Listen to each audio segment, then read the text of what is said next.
Tonight, for the first time in our history, we will strike all three of the big three at once. Auto workers are set to strike against all big three automakers for the first time in history. What workers are asking for and what it means for you tonight. Temperatures are heating up this weekend, and I'm tracking one last blast of summer-like weather before a big cool down on the way next week. And we're going to keep rebuilding, and we're going to keep healing, and tonight's a good start for it. For the first time this season, Medical Lake's high school football team takes the field at home, a month after the Gray Fire destroyed hundreds of homes. KREM 2 News 10 at 10 begins now with Mark Hanrahan and Jeremy Legoo. Good evening and thank you for joining us for KREM 2 News 10 at 10, where we give you more news in less time. Let's get started tonight. We begin tonight with some breaking news. About an hour ago, the United Auto Workers Union in Detroit, Michigan decided to strike. The UAW members working at Blue Cross Blue Shield Michigan have already drawn their picket lines, but tonight nearly 150,000 others in Detroit's big three automakers join them. This is our generation's defining moment. The money is there. The cause is righteous, the world is watching, and the UAW is ready to stand up. The strike will slam the brakes on a multi-million-dollar industry. Economists say it could do $500 million worth of damage to the U.S. economy each day they are picketing. Coming up at 10:10 tonight, we'll dive deeper into economic implications of this strike. Well, a month after the Gray Fire tore through the community of Medical Lake, destroying more than 200 homes, the community gathered for the high school's first home football game. As Kyle Simchuk reports tonight, it was more than just about the game. Medical Lake High School has served as a command post. Its gymnasium, the place fire victims have been getting answers. But tonight on Holiday Field, a much more familiar sight. This is what we do in the fall. Whistles, cheers, and a pep band. The sounds of tonight's first home game since the Gray Fire destroyed hundreds of homes. I think the best thing that we did was get kids back in the building and back together. Dawn Eliason is the school's athletic director. And we're going to keep rebuilding, and we're going to keep healing, and tonight's a good start for it. The high school booster club called the event Medical Lake Strong Night. J.W. Winters helped organize it. And it's just our little way of giving back. If we can give somebody that's gone through a really tough time, give them a couple of hours out here that they're just relaxing underneath the Friday night lights, that's what we want to do. Or Thursday night lights, yes.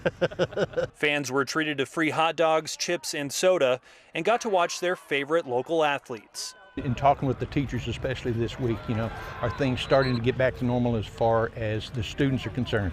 And they say, yep, they're getting back into their regular grind now. And so some normalcy is coming back, even though there's so many displaced people. We appreciate you guys coming out and taking a look at our community and how strong Medical Lake really is. In Medical Lake, Kyle Simchuk, KREM 2 News. New tonight, the West Bonner County School District is now without a superintendent. This comes after the Idaho State Board of Education rejected an application for an emergency provisional certificate from Brandon Durst. In June, Durst was appointed as the superintendent in a controversial 3-2 vote. He was hoping the emergency certification would have allowed him to work toward all the requirements laid out under Idaho Code to be a superintendent. Among them, a requirement to have 4 years of full-time certificated experience working with students while under contract with an accredited school, which Durst does not have. Durst took to Twitter tonight claiming, quote, "This was a discriminatory act by a board run by those with a political axe to grind," unquote. You can read more about this on our website. Just head to KREM.com. New today, a grand jury handed down an indictment of President Joe Biden's son, Hunter Biden, on federal firearms charges. The president's son is facing 3 criminal counts related to his possession of a firearm. The grand jury in Delaware alleges Hunter Biden, quote, knowingly made a false and fictitious written statement when he bought a gun in 2018 and unlawfully possessed it as a drug user, unquote. A CBS News legal analyst explains where the charges come from. They all relate to false statements on a federal form in which Hunter Biden purchased weapons, and he said, "I am not using drugs," when in fact he was using drugs. If convicted of the gun charges, Hunter Biden could face a maximum sentence of 25 years in prison and fines up to $750,000. The indictment comes as congressional Republicans launched a formal impeachment inquiry into President Biden, centered in large part over Hunter Biden's business dealings. So far, no hard evidence of any wrongdoing by the president has been uncovered. And now to our night beat with a quick look at today's top stories. Today, the mayor and police chief announced plans to make downtown Spokane cleaner and safer. Police Chief Craig Meidel said they are increasing patrols and working overtime to eliminate crime around the area of 2nd Avenue and Division. While they're focusing on that one area, Spokane Mayor Nadine Woodward said cracking down on crime is a citywide priority. We have zero tolerance for these activities. Now, while the mission is concentrated in this area, we will not lose sight of the rest of downtown. The mayor said Catholic Charities reached out to help the city, agreeing that they will pay for overtime costs on 2 officers who are in that area.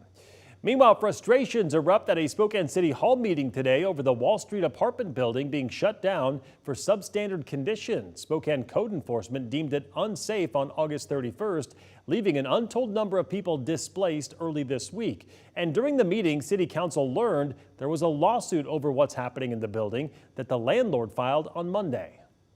I feel deeply that my rights have been violated and I have been targeted by the city. So he is offering to have City Council members come inspect the building themselves, saying he is willing to drop the lawsuit and work something out. Last night, we told you about a head-on crash involving 2 semi-trucks, which happened near Exit 45 in North Idaho. KREM 2 went to that site today, where the speed limit is 65 miles per hour for nearby construction, leaving some North Idaho residents to believe it is potentially dangerous. Even one Shoshone County commissioner requested the Idaho Department of Transportation lower local construction zone speed limits, but ITD denied it and says the work near Pinehurst is set to be completed in a few weeks. And that was your night beat. To learn more about any of these stories, just head to our website. That's KREM.com. All right, let's talk weather here locally with meteorologist Michelle Boss tonight. Michelle, a beautiful day across the inland Northwest, and things just keep heating up from here. Yeah, the forecast hasn't really changed in the last couple of days. We're still looking at warm temperatures into the weekend. In fact, we'll be in the middle and even upper 80s. Some spots will likely hit 90, and keeping it dry until about the middle of next week. But a big cool down is on the way. Take a look at satellite and radar right now. Nothing to talk about. A few specks of green you're seeing there, just plain old ground clutter. We've got clear skies. Currently, temperatures are in the 50s and 60s across the area. 63 in Spokane, but in the 50s in Deer Park, Sandpoint, and Coeur d'Alene.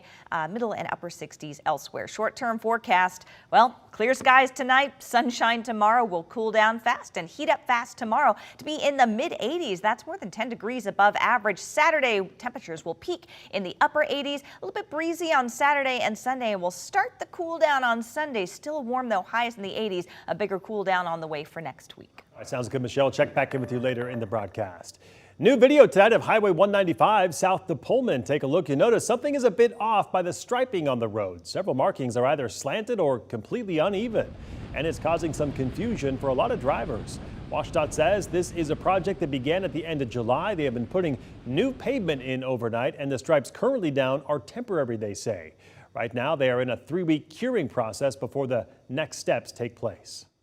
So starting next week, they're going to go back through, do the permanent striping. They're going to go out with the survey team. They'll mark exactly where those spots will be. So it'll be a nice and straight line for drivers starting next week. So KREM 2 was told the temporary lines were done by an individual contractor, and there's not necessarily a template that is followed. WashDOT said that current tape on the road will be easily removed and the lines will be straight by next week. Well, the Washington State Department of Revenue is breaking records in its unclaimed property program. The department returned almost $139 million to its rightful owners this year. Unclaimed property is a free public service administered by the Department of Revenue. Each year, banks and other businesses turn over unclaimed money, stocks, and securities to the program. So to see if you have any unclaimed money, just text us the word cash to 509-448-2000. and we'll send a link right to your phone with everything you need to know. And that was your KREM 2 News 10 at 10, where you get more news in less time. Don't go to bed yet. We are going to dive deeper into the historic UAW strike that will impact the economy when we come back in just 90 seconds.